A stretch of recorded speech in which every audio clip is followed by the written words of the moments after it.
Ok ladies, aujourd'hui on se retrouve pour une nouvelle vidéo. Comme je l'ai énoncé hier, aujourd'hui on se retrouve pour le challenge des 30 vidéos 30 jours et on regarde l'analyse, c'est le sujet d'aujourd'hui et on se retrouve tout de suite.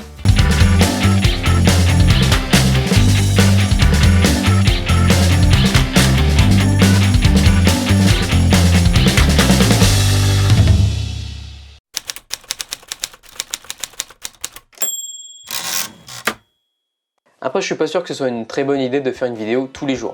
Par contre, pour que ça devienne une bonne routine, je pense que c'est un bon exercice justement de savoir s'il est possible de s'améliorer sur une courte période.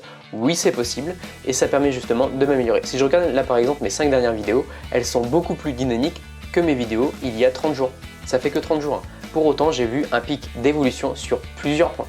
Je tiens en tout cas à remercier les personnes qui m'ont suivi jusque là, donc ça fait à peu près un mois que j'ai repris vraiment officiellement avec ce petit défi. Je vais encore régulièrement poster sur des sujets sur la création d'entreprise et sur le statut de freelance.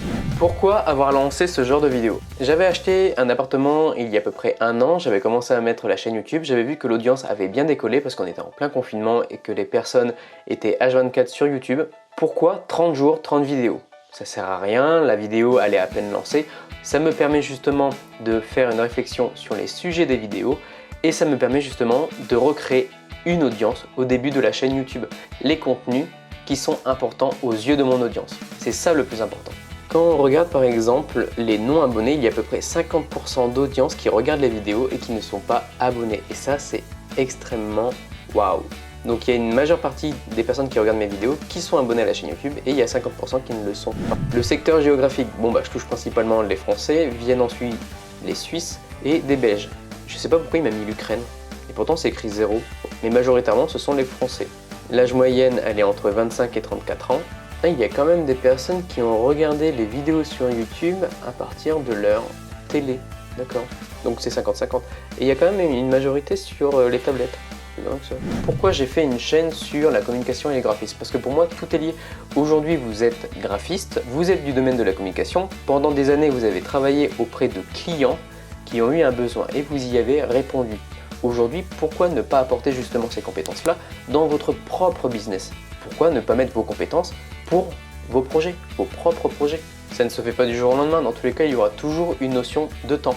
Mais ça me permet justement de faire étape par étape. Ce n'est pas un sprint, c'est un marathon. Il faut bien prendre ça en compte. Le business sur YouTube est un marathon. Ça peut prendre plusieurs années. Je pense que c'est plus ou moins le même équivalent quand vous faites une création d'entreprise. De toute façon, quand vous faites une création d'entreprise, c'est sur 3 années en ce qui concerne l'analyse de l'entreprise pour voir si elle fonctionne au niveau de ses services et de ses produits. Et je pense que YouTube fonctionne sur le même principe, c'est-à-dire que c'est sur le temps que l'on peut analyser et comparer et voir justement comment s'orienter auprès de son audience. Moi je trouve ça plutôt intéressant.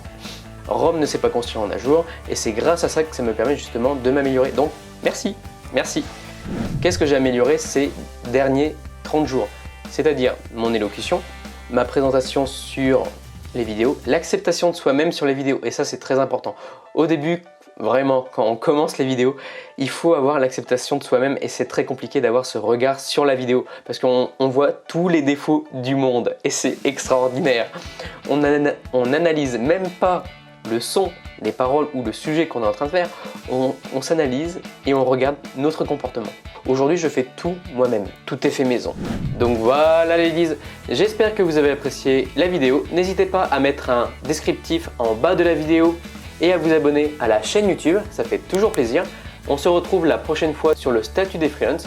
J'espère que la vidéo vous aura plu et on se dit à très bientôt. Au fait, n'oubliez pas, la créativité c'est l'intelligence qui s'amuse, alors amusez-vous.